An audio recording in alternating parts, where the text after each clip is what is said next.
We have a panel of Robert Kanter, managing partner, ARBCO Limited Partnership in New York, Victor Sprandeo, managing general partner of Hugo Securities, also in New York City, and Stephen Wunsch, vice president of Kidder Peabody. Mr. Chairman, my name is Robert Kanter. I am the managing partner of ARBCO Limited Partnership, a New York-based trading firm which I founded in 1979. I've had over 29 years of professional trading experience, including 15 years as a specialist on the American Stock Exchange. I am pleased to have the opportunity to offer my personal experience and opinions on the practice of front-running. I respectfully refer the committee to my written submission, which briefly reviews the historical development of front-running, some examples of how this practice is implemented, and the steps which I believe are necessary to eliminate it. I would now like to use this time to make a few simple but important points about front-running. The only difference between trading with material non-public market as opposed to corporate information is the degree of profit and frequency thereof. Takeovers are infrequent with large profits. Trading with market information occurs continuously with extraordinarily high volume of smaller profits. I must strongly emphasize at this time that front-running rules not be restricted to trading only immediately prior to knowledge of the execution of the order or basket, but must be broad enough to include any trading at any time which takes advantage of the possession of material non-public information. The anti-manipulation rules must be updated to encompass patterns of dealings in securities, which, when reviewed in conjunction with patterns of dealings in futures and other derivative instruments, evidences an attempt to manipulate prices. The creation of a committee to study the feasibility of an electronic stock market to fulfill the congressional mandate as established in the Exchange Act of 1975 for the development of a national market system which provides equal access to market information to all participants.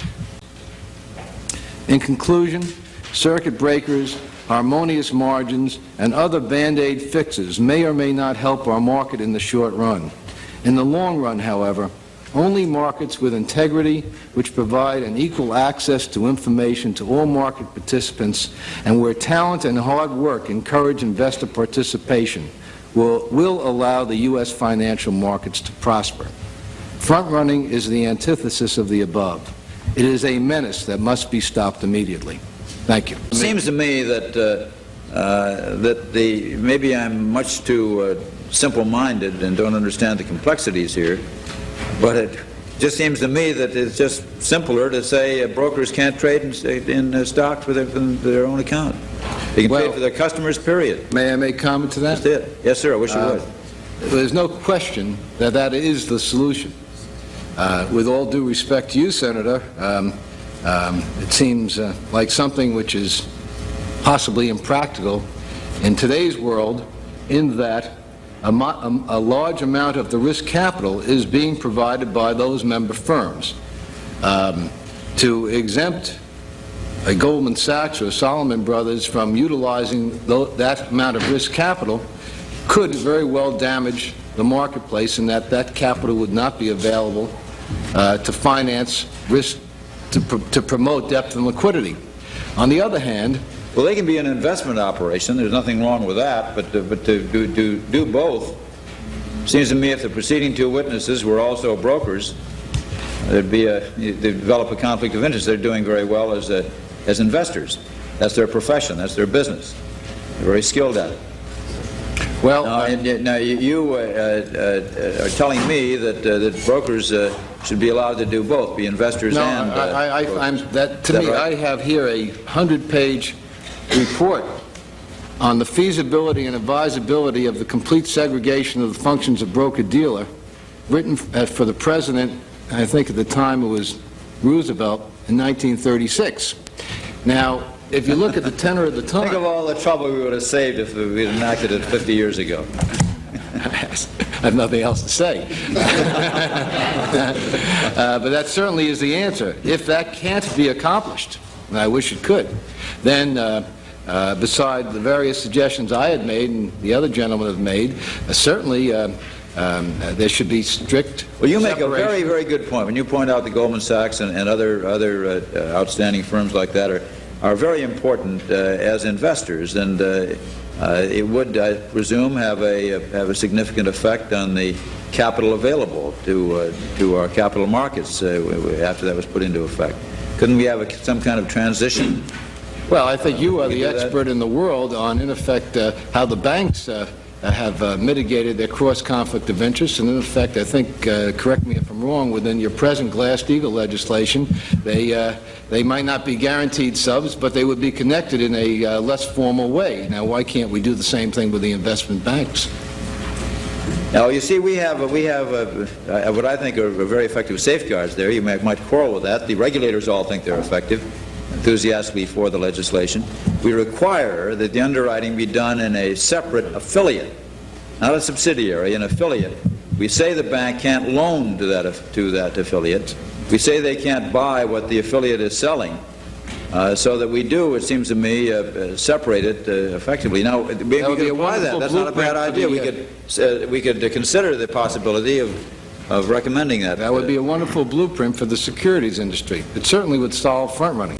Well, you're an expert on the specialist. Let me ask you this: press reports this morning indicate that the chairman of the New York Stock Exchange, John Phelan, the chairman of the Chicago Merck, Leo Melamed, are close to reaching agreement to halt all trading when the market moves 250 points. The one was 200, one was 300 the other day.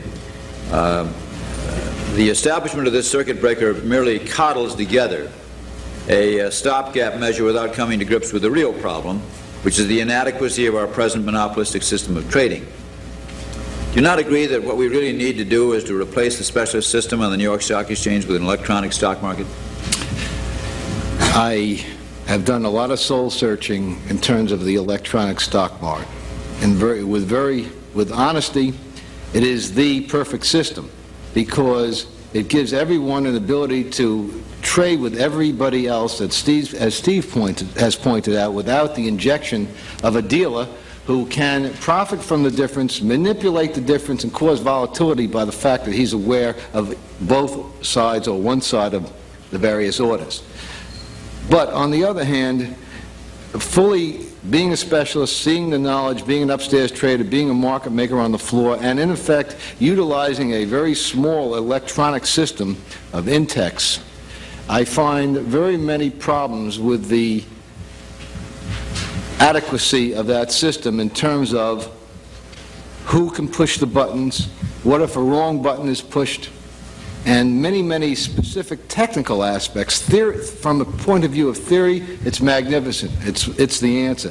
From the technical aspects, it would have to be done in a very slow way, phased in, because, as an example, I went to buy a index future, and instead of putting in 1, I put in 100. That could move a market. What if someone comes in your office with a gun and starts playing around with a machine? Well, thank you very, very much. I think it's been a most... I don't know if anybody else has gained from this. I certainly have. Thank you. Excellent.